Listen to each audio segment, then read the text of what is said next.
ನಿಮ್ಮ ಹೆಸರು ಆಂಜನೇಯ, ನೀವು ಹೇಳಿದ್ರಿ ಸಿದ್ದರಾಮಯ್ಯನವ್ರ ಹೆಸರಿನಲ್ಲೇ ರಾಮ ಇದ್ದಾರೆ ಅಂತೇಳಿ. ನೋಡಿ, ಆ ಪ್ರಭು ಶ್ರೀರಾಮಚಂದ್ರ ಯಾರಿಗೂ ಅನ್ಯಾಯ ಮಾಡಲಿಲ್ಲ, ಎಲ್ರಿಗೂ ನ್ಯಾಯ ಕೊಟ್ಟ, ಎಲ್ರ ಮೇಲೂ ವಿಶ್ವಾಸ ಇಟ್ಟ, ಎಲ್ರನ್ನೂ ಪ್ರೀತಿ ತೋರಿಸ್ದ, ಧರ್ಮಕ್ಕಾಗಿ ಹೋರಾಟ ಮಾಡ್ದ. ನಿಮ್ಮ ಸಿದ್ದರಾಮಯ್ಯನವರು ಎಲ್ರಿಗೂ ನ್ಯಾಯ ಕೊಟ್ರ, ದಲಿತರಿಗೆ ಅಂತ ಮೀಸಲಿಟ್ಟಂತ 11,000 ಕೋಟಿ ರೂಪಾಯಿನ ವಾಪಸ್ ತೆಗೆದುಕೊಂಡ್ರು.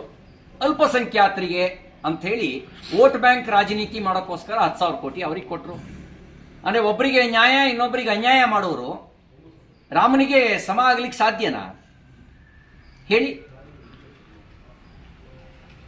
ಅಯೋಧ್ಯೆ ಹೋರಾಟದಲ್ಲಿ ಪಾಲ್ಗೊಂಡಿದ್ರು ಅನ್ನೋ ಕಾರಣಕ್ಕೆ 31 ವರ್ಷದ ನಂತರ ಆ ಕಾರ್ಯಕರ್ತರ ಮೇಲೆ ಕೇಸ್ ಹಾಕೋರು ರಾಮನ ಹೆಸರಿಟ್ಕೊಂಡ ತಕ್ಷಣನೇ ರಾಮನ ಗುಣ ಬಂದಿದೆ ಅಂತ ಭಾವಿಸಕ್ಕಾಗತ್ತಾ? ನಿಮ್ಮ ಹೆಸರಿನಲ್ಲಿ ಆಂಜನೇಯ ಅಂತ ಹೆಸರಿದೆ, ಆದ್ರೆ ಆಂಜನೇಯನ ಗುಣ ಇದೆಯಾ? ಇಲ್ಲಿ ಸಿದ್ದರಾಮಯ್ಯನವರ ಹೆಸರಿನಲ್ಲಿ ರಾಮ ಅಂತ ಹೆಸರಿದೆ, ರಾಮನ ಗುಣ ಇದೆಯಾ? ರಾಮನ ಗುಣ ಇದ್ರೆ ಮಾತ್ರ ರಾಮನ ಸಮ ಆಗ್ತಾರೆ. ಹೆಸರಿನಲ್ಲಿ ಹೆಸರಿಟ್ಕೊಂಡ ತಕ್ಷಣನೇ ಗುಣ ಇದೆ ಅಂತ ಭಾವಿಸಬೇಕಾಗಿಲ್ಲ.